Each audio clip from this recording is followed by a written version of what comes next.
या देशामध्ये खोटं बोलण्याचा नोबेल पुरस्कार जर कोणाला द्यायचा असेल तर तो भारतीय जनता पक्षाचे जे प्रमुख नेते आहेत नरेंद्र मोदी त्यांना द्यायला पाहिजे. पण देशातल्या किमान 14 वृत्तपत्रांनी प्रमुख राहुल गांधीचं म्हणणं छापल्यामुळे आणि ते लोकांपर्यंत गेल्यामुळे भारतीय जनता पक्ष उघडा नागडा पडलेला आहे. बघा, राहुल गांधी यांनी देशभरातल्या वृत्तपत्रात सर्व भाषातल्या ज्या भावना व्यक्त केल्या त्या त्यांनी आधी मांडलेल्या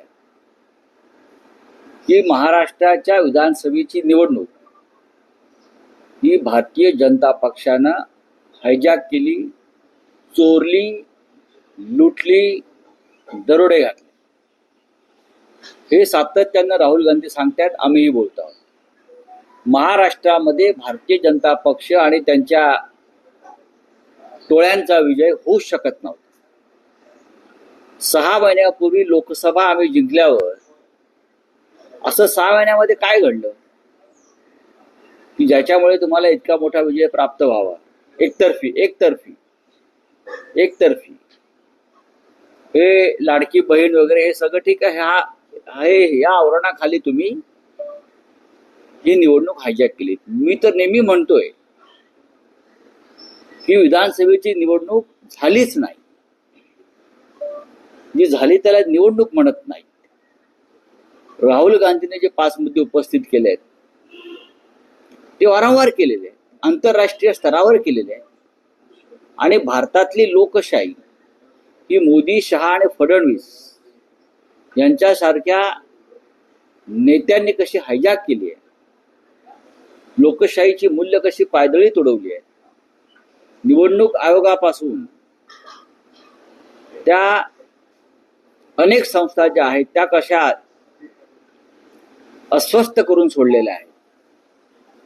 आता हे भारतीय जनता पक्षाचे लोक म्हणतात की राहुल गांधी यांची विधानं खोटी आहेत किंवा राहुल गांधी खोटं बोलतात. या देशामध्ये खोटं बोलण्याचा नोबेल पुरस्कार जर कोणाला द्यायचा असेल तर तो भारतीय जनता पक्षाचे जे प्रमुख नेते आहेत नरेंद्र मोदी त्यांना द्यायला पाहिजे.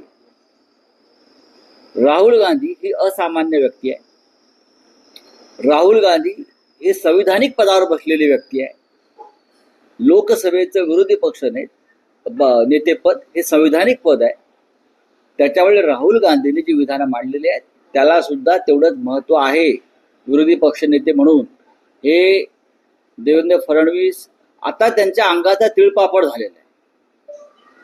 आतापर्यंत आम्ही बोलत होतो पण देशातल्या किमान 14 वृत्तपत्रांनी प्रमुख राहुल गांधीचं म्हणणं छापल्यामुळे आणि ते लोकांपर्यंत गेल्यामुळे भारतीय जनता पक्ष उघडा नागडा पडलेला आहे.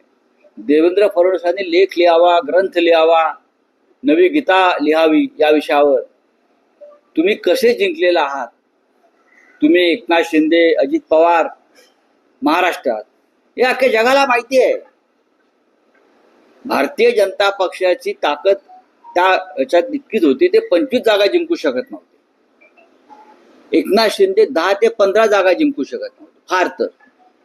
आणि अजित पवार सुद्धा त्याच रेंजमध्ये असताना ज्या पद्धतीनं विरोधी पक्षाला जागा वाटप केलं या लोकांनी, निवडणूक आयोगाने केलं जागा वाटप आहे की त्यांना एवढ्या आणि त्यानुसार त्यांनी संपूर्ण महाराष्ट्रामधल्या मतदान केंद्रावरती ज्याला सेटिंग म्हणतात राहुल गांधी ते केलेलं आहे. राहुल गांधींच्या कालच्या लेखानं म्हणा, कालच्या भूमिकेनं म्हणा, फक्त महाराष्ट्रात नाही, देशात नाही, जगातल्या लोकशाही मानणाऱ्या अनेक देशामध्ये चिंतेचं वातावरण निर्माण झालं.